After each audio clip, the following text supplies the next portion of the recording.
Baik Bapak Ibu dan hadirin sekalian, mari kita saksikan bersama penampilan nomor urut 16 dengan judul Asal Usul Telaga Ngebel. Assalamualaikum warahmatullahi wabarakatuh. Yang terhormat segenap Dewan Juri yang arif dan bijaksana, dan teman-temanku semuanya yang saya sayangi. Apa kabar semuanya? Sore-sore makan ketela. Jangan lupa makannya pakai sambal. Kalau kalian pengen dengar cerita, ini dia. Asal usul telaga ngebel.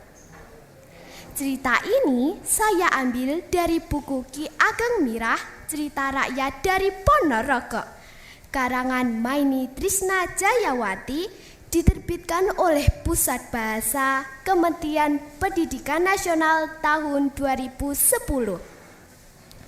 Pada zaman dahulu, di sebuah kampung di lereng Gunung Wilis, ada pendeta terkenal yang bernama Begawan Wida. Putrinya melahirkan seorang anak yang berwujud naga. Naga itu diberi nama Baru Klinting. Putri Begawan Wida sebenarnya sangat menyayangi anaknya yang berwujud naga tersebut.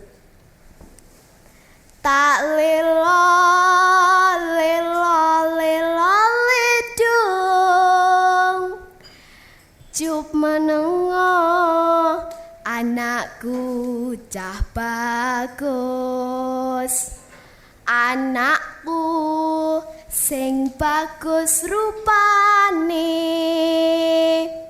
yen nangis ndak ilang baguse. Namun dia merasa sangat malu. Rupanya rasa malunya tutup rasa sayangnya kepada Baru Klinting. Begawan Wida dan putrinya lantas tega meninggalkan naga itu untuk selama-lamanya. Hidup sendiri, naga itu lantas memohon kepada dewa agar mengembalikan wujudnya menjadi manusia. Dewa Agung, tolong kembalikan wujudku menjadi manusia. Teman-teman, apakah dewa permintaannya dikabulkan tidak? Ya, doa itu didengar sang dewa. Namun, ada syarat yang harus dilakukan oleh Baru Klinting, yaitu bertapa selama 300 tahun dengan cara melingkarkan tubuhnya di Gunung Wilis. Waktu bertapa hampir selesai. Ada tetua kampung yang akan menyelenggarakan pesta untuk anaknya. Secara sukarela, warga pun membantu untuk berburu di hutan. Ada yang mencari buah-buahan, ranting, kayu bakar, hingga hewan buruan seperti rusa, kelinci, maupun ayam hutan. Tanpa sengaja, ada warga yang mengayunkan parangnya pada pokok pohon tumbang. Namun, alangkah kagetnya mereka. Parang itu malah berlumuran darah. Dari pokok pohon tumbang tersebut mengucur darah segar. Bahkan mereka baru tahu yang mereka tebas tadi bukan pohon tumbang, melainkan ular raksasa. Wow, akhirnya kita mendapatkan daging, sorak warga. Melihat hal ini, warga pun beramai-ramai mengambil dagingnya untuk dimasak dalam pesta tersebut. Ning nong ning kung, ning nong ning kung. Pada hari pesta itu digelar, datang seorang anak penuh dengan luka di tubuhnya. Rupanya dia adalah jelmaan naga yang telah diambil dagingnya oleh warga sebagai bahan pesta. Anak itu kelaparan, namun tak satu pun warga yang mempedulikannya. Warga malah mengejek dan mengusir anak itu. Melihat nasib si anak itu, seorang wanita tua yang bernama Nyi Ratong merasa kasihan dan memberinya makan. "Makanlah nak, pasti kamu lapar sekali," kata Nyi Ratong iba.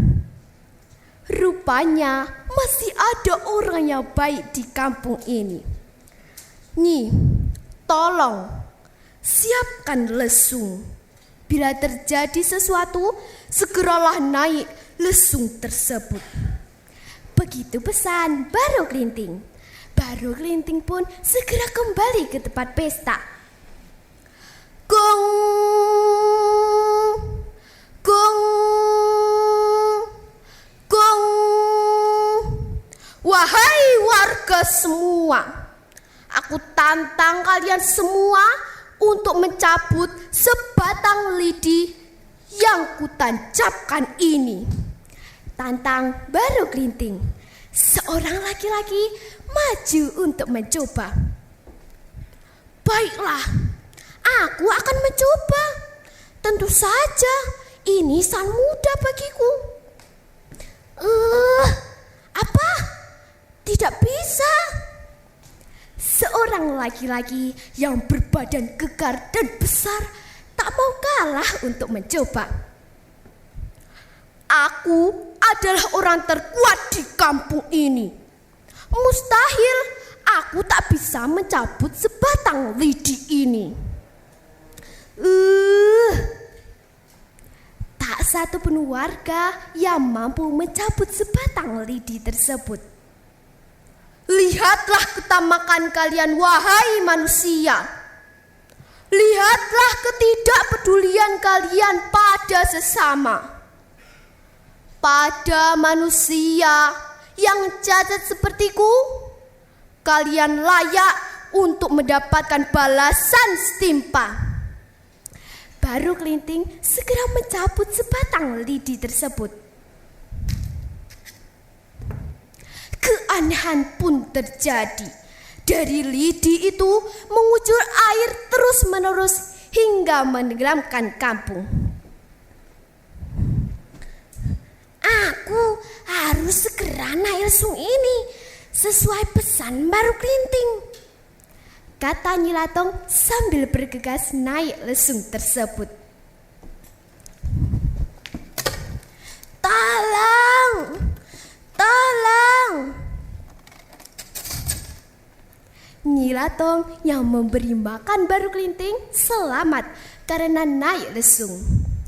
Bahkan sejak itu pula Baru Kelinting berubah lagi menjadi ular yang melingkarkan tubuhnya di dasar telaga.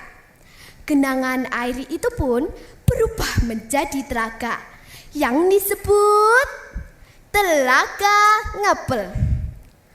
Dari cerita ini kita dapat mengambil hikmah untuk selalu tolong-menolong dan berbagi pada sesama, karena ketamakan membawa kita pada kehancuran.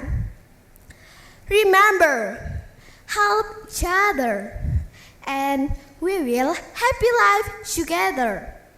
Teman-teman penasaran dengan keindahan Telaga Ngepel? Yuk kunjungi Telaga Ngepel sebagai salah satu wisata andalan Kabupaten Ponorogo.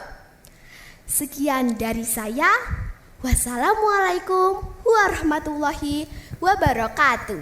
Waalaikumsalam warahmatullahi wabarakatuh. Kita berikan tepuk tangan yang meriah untuk penampilan nomor urut 16. Monggo Bapak Ibu Dewan Juri jika ada yang ingin ditanyakan.